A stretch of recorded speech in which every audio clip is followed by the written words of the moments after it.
Alright guys, how's it going? Just a quick little overview and demo of the Cooler Shock lunch packs. We have used Cooler Shock in the past and have had really good success with them. And we're looking to use these with the lunch boxes for the kids and then other various uses in which we need to keep things cold. We have had very good success with the large iron type seal Cooler Shock packs and are hoping to have the same results here. One of the things that I like about these non-rigid containers is that they can take the shape of whatever container you're looking to put it in. For example, if you needed a curved shape or L shape, these can flex to a certain point. So say if you were to line the bottom of a cooler or what have you, you can do that ahead of time in the freezer. That's one of the things that we have used with the larger packs in the past. And I can't say for sure how that would work with these, but there's potential there. In this video, you're gonna see me setting things up, filling these, and kind of going through the instructions. So hopefully this gives you an idea of how to set this up. Well, let's jump right into the content. In this next part, we're going to set up the Cooler Shock. Cooler Shock starts off as a dry powder. This package contained 5 of the lunch packs. Previous model of Cooler Shock that we have used are the large packs that were flat and did not have this screw cap. They were the iron-on, the permanent seal. We have not used the screw cap prior to this, so this will be new to us. I will say that we have had very good experience with Cooler Shock thus far. One example that I can think of is that we did cross-country transport of some very important milk place to another that basically required it to stay frozen from point A to point B.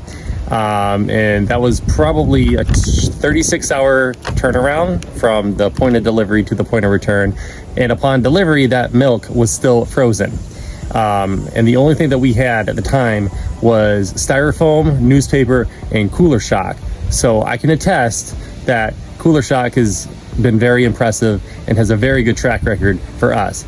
Now that the kids are going to school, we're using the same brand for their lunchbox. So high hopes. So step 1 is to add the water. The instructions have you measure out 1.5 cups of water, for which you let sit for about 20 minutes in order to release all the bubbles. There's a nice little funnel that comes with the kit. I've experienced the iron-on style of Cooler Shock, and I gotta say that the screw-on cap was a lot more convenient. I did have a little bit of spillage with a couple of these, as it didn't really take the full 1.5 cups. Also, if you go all the way to the top of the water and then put in your plug, you're gonna have some spillage. I did find that it took a little bit of effort for the silicone plug, but I felt like it was a really good seal. This is now considered a permanent seal.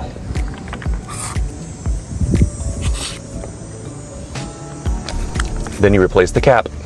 The instructions emphasize using an aggressive turn here. Alright, and that is the first one. By this point, I could tell that there was a gel starting to form.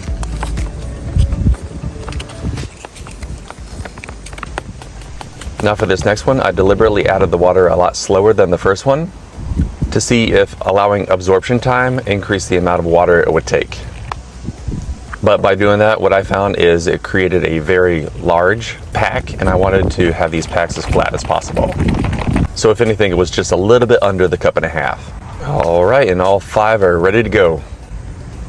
Okay, now that I have all these Cooler Shocks all loaded up, ready to go, it's been about 10-15 minutes here, and they're already starting to turn into a gel. Quick word, I feel like though 1.5 cups might have been a little too much in terms of how much water these things can accept. This is the full, almost 1.5 cups. I don't think any of them accepted the entire 1.5 cups of water, but as you can see, this one's a lot more overfilled than the other ones. What I want is something that's gonna lay as flat as possible, like these will here.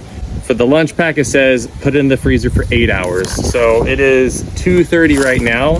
So we'll put these in for 8 hours, and then we'll come back and check these out once they're good to go.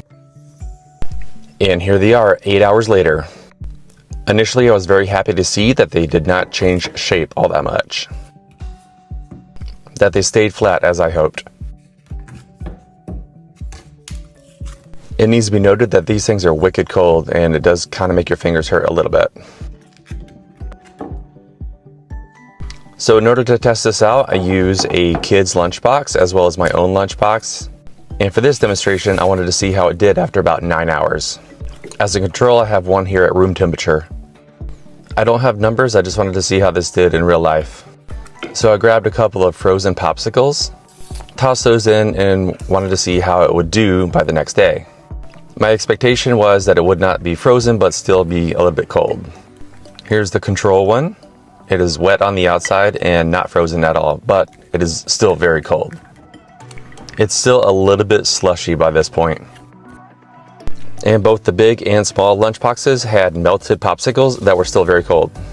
Overall, very happy. Okay guys, and that is it for the overview and setup of the Cooler Shock ice packs. We had very good success with these ice packs in the past, and hopefully we have the same with the lunch pack as well. The Cooler Shock ice pack will be available in the Amazon link down below. Just so you know, that is an Amazon affiliate link, meaning I would get a small commission if you were to use that link. It's no cost to you, no pressure. Hopefully this video has brought you value, and if so, please click like and subscribe to the channel. We do overviews and reviews of things that we live with every day.